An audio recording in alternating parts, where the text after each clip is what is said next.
Hoy, Vocerianos Geek, vamos a recordar algunas de las veces que el cine ha hecho algo horrible con grandiosas obras literarias, con 6 terribles adaptaciones de libros a películas. Luces, micrófonos, que comience lo geek.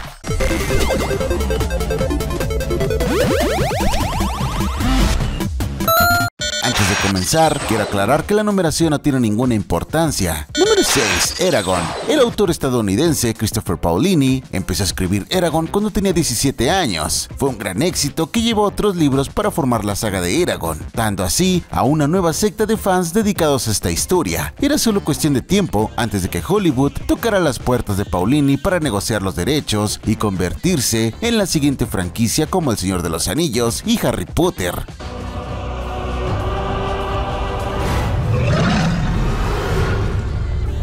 En lugar de eso, lo que tuvimos fue el inicio de un potencial franquicia que terminó con el primer intento, pues Eragon fue un desastre como adaptación y como película en general. Hubo cambios que realmente no necesitaron estar ahí, desde cosas como cicatrices que después formarían parte del personaje, hasta motivaciones enteras, haciendo a los personajes menos interesantes y por ende menos encantadores.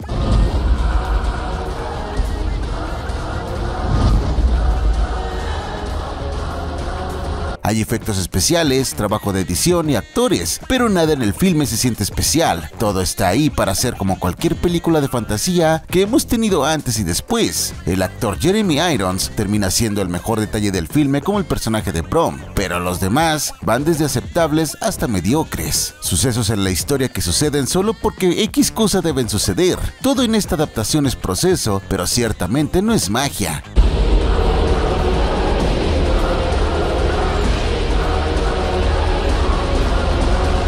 Eragon, el filme no fue bien recibido por la crítica profesional o por los fans de los libros. Reunió $250 millones en la taquilla, con un presupuesto de 100 para hacerla. Ciertamente, no un fracaso rotundo, pero tampoco un éxito, y eso parece ser el consenso general del filme. Existe, pero incluso los fans de los libros ya la han olvidado. Es como un desecho de perro que lleva semanas en la cancha de fútbol. Ya no apesta, no molesta a nadie, así que déjenlo ahí y sigan con sus vidas.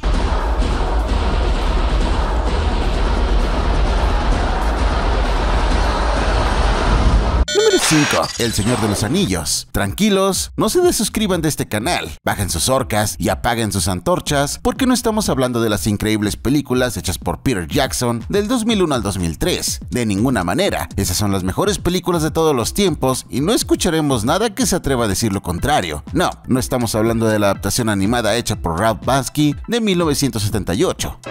¿Qué vas a hacer con el anillo único? Tras muchas propuestas de cómo adaptar la famosa obra literaria hecha por Tolkien, todo quedó en hacer una adaptación animada en 2 partes, con la primera enfocándose en la comunidad del anillo y las 2 torres, y la segunda contando la historia del regreso del rey, pero debido a problemas financieros y de postproducción, nunca se realizó la segunda parte, y de una manera acelerada se le dio una especie de cierre en forma del narrador en la película. Aún así, la recepción del filme en sí no fue del todo positiva, especialmente por los fans de Tolkien, y ahí estamos hablando de una gran parte de la población de 1970.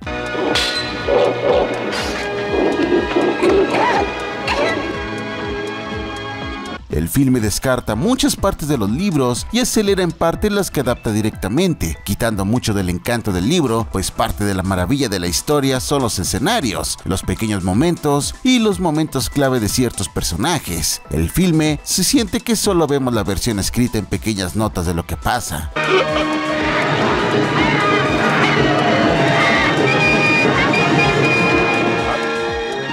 La animación es en general bastante buena y algo experimental, usando mucho rotoscopio y fotografía procesada, pero también llega a hacer que el producto se vea un poco inconsistente y las voces de los personajes no están nada mal, tienen su encanto y al ser un producto del Señor de los Anillos, tiene su lugar en la historia, pero no es una buena adaptación de los libros de Tolkien.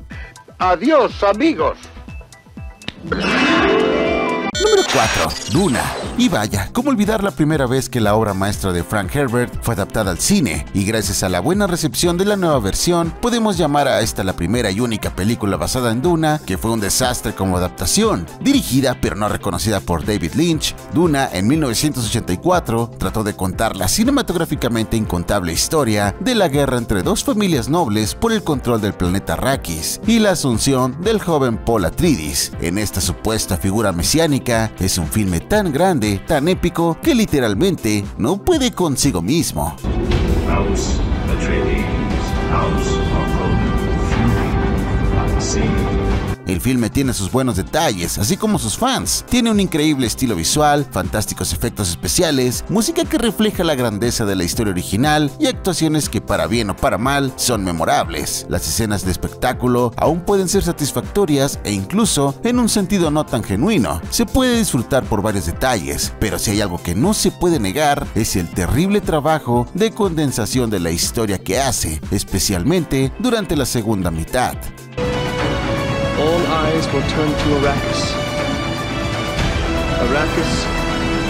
La historia es tan condensada que fue difícil de entender, en especial porque en el libro teníamos un buen nivel de detalle que hacía que los personajes se diferenciaran uno del otro, pero en la película estos tienen una vaga descripción y una participación algo limitada, y las subtramas terminan muy en el fondo para seguir la historia principal de Paul y su supuesto destino. La segunda mitad se la pasa saltando cantidades de años en el futuro con una narración acelerada contándonos lo que pasó en ese tiempo. No llega a tener la gravedad y peso que se supone que tiene. Cuando termina, bien sabemos qué cosas pasaron, pero no por qué o en qué forma.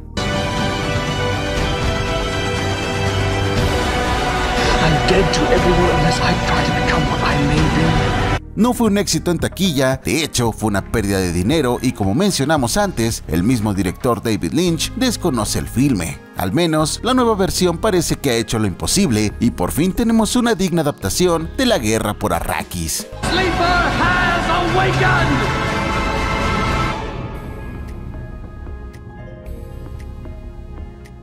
Número 3. Percy Jackson. Los libros de Percy Jackson, escritos por Rick Riordan, tienen millones de fans por una buena razón, y son estas aventuras de semidioses, hijos de las poderosas deidades de la mitología griega, enfrentando peligros de todo tipo con un toque algo moderno y centrado en personajes jóvenes, perfecto para el público al que está enfocado, y una adaptación a película justo antes de que la saga de Harry Potter terminara. Allí era de esperarse, y de esa manera literal se trajeron al director de las primeras dos películas del mago, que sobrevivió para dirigir a Percy Jackson en su lanzamiento en cines, el mismo Chris Columbus. Entonces habrá guerra.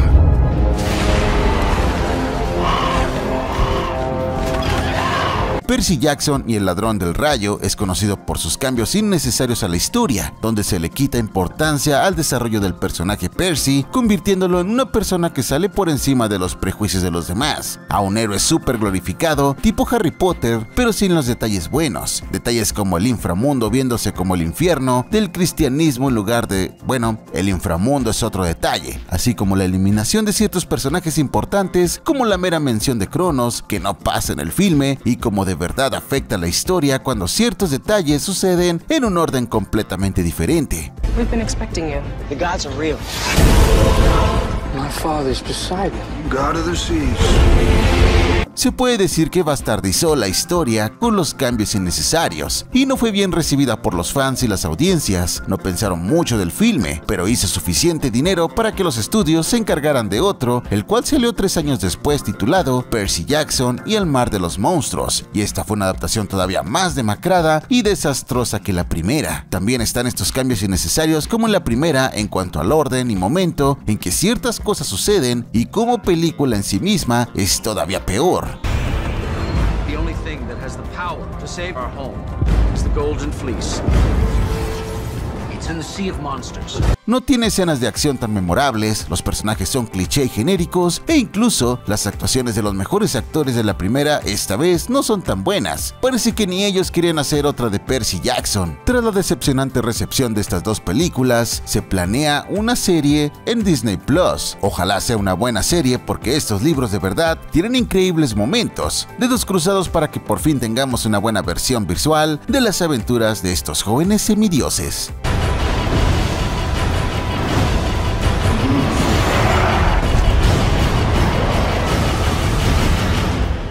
Número 2. El caldero mágico. Disney. Una compañía que es muy fácil de amar y todavía más fácil de odiar. Pero sin importar que tantas fallas se le vean, la compañía parece ser muy orgullosa de sí misma en todo lo que hace. Damas y caballeros y demás, el caldero mágico.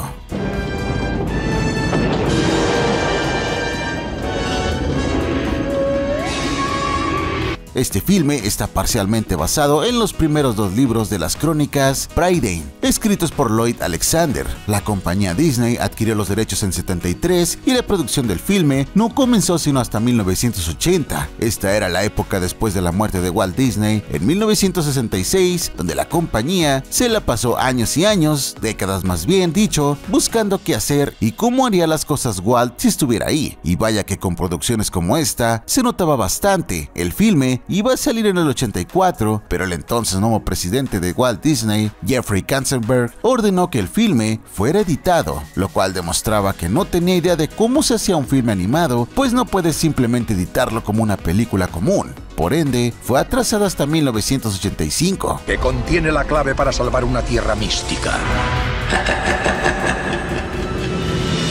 El filme recibió críticas mixtas, desde lo ligeramente positivo hasta lo negativo, con los detalles técnicos siendo aclamados como la música por el legendario Elmer Bernstein, la animación detallada y cinematográfica, las voces y el personaje del Rey del Mal, también conocido como el Rey con Cuernos. En sus detalles más controversiales, el filme era algo más violento y oscuro que lo que Disney solía hacer. Incluso se cortaron varias escenas donde las cosas se ponían un poco gráficas, pero sin importar eso, la historia también fue recibida con poco entusiasmo, siendo llamada tibia y muy condensada e incluso incompleta.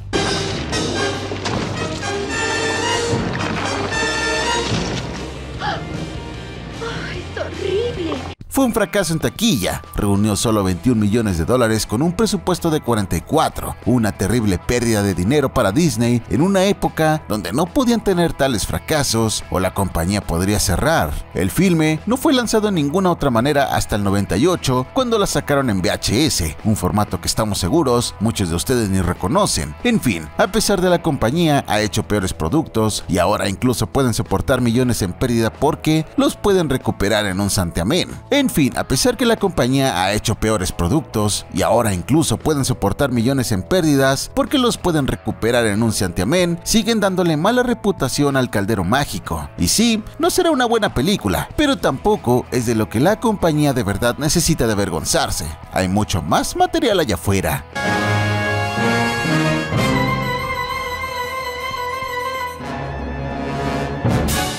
Número 1.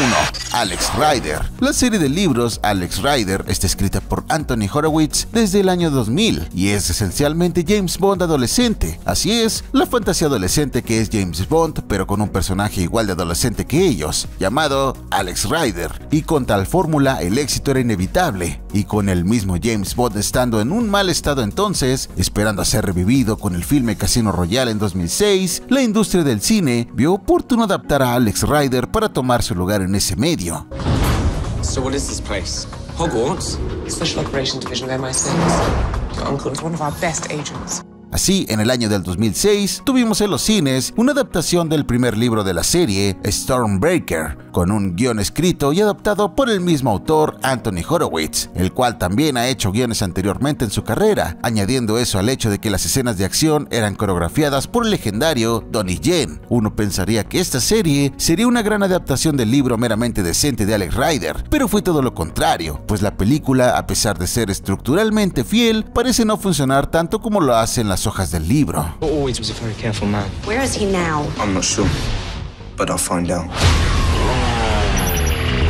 A ver, ¿dónde empezar? Bueno, las actuaciones van desde lo mediocre hasta lo exagerado, y eso que tiene unos buenos actores trabajando aquí. A pesar de la coreografía de Donnie Yen, el filme está editado de tal manera que no se entiende mucho de la acción, el sentido del humor es demasiado juvenil y predecible, y eso que es un filme para adolescentes, y más parece ser una versión joven de los peores momentos de James Bond. Y no solo nosotros los que comparamos a esto con 007, la película en sí misma lo hace, todavía es una producción británica después de todo.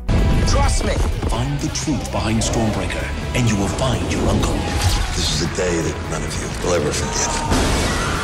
Alex Rider, Stormbreaker, fue una pérdida de dinero similar a la del Caldero Mágico, costando 40 millones para hacerse y recaudando solo 20, y con eso queda más que decir que las planeadas secuelas nunca se realizaron, y eso que el mismo Anthony Horowitz ya había hecho el guión de la segunda película antes del fracaso. Pero bueno, la saga de Alex Rider está tomando su segunda oportunidad en la forma de una serie de televisión que se estrenó en el 2020, la cual fue bien recibida, así que parece que al igual que Duna, Alex Rider tiene un final feliz en cuanto a adaptaciones. Ya veremos si las demás llegan a tener tal suerte.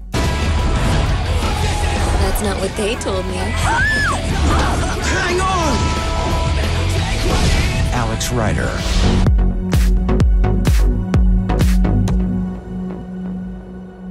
Dime lo que opinas, déjalo acá abajito, me importa muchísimo tu opinión. Regálame una manita arriba, sígueme en Twitter, Instagram, TikTok, dale like a la página de Bowser Geek y únete a la secta de Bowser Geek. Comparte este video y suscríbete, créeme, no te vas a arrepentir.